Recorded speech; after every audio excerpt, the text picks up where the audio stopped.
So may gabi isa lang mga idol mao din ang among kuha katong ni aging adlaw sa among pagpanagat. So karon na nato ni na-edit nga video mga idol kay na busy man ta. So kaning dagat mga idol ako magkugi lang gud ka, so magkuha gud ka grasya. So doon jud kayo ang panagatan niya as libre sudaan niya kung masubraan pa makapatimbang pa ta makapalit og gasolina o makapalit og pamugas bugas.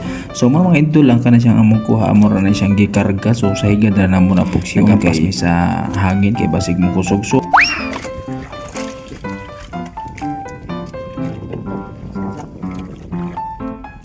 So narangtan og mga 15 minutos ang pagbirada sa pukot mga idol. So mao na ang nahitabo nga pag-abot na mo sa baybay nagpuksi namin nagpunit namin sa mga sa isda na mga kuha mga idol. So mga idol agagrasyahan gid tagi kayo ang kita katong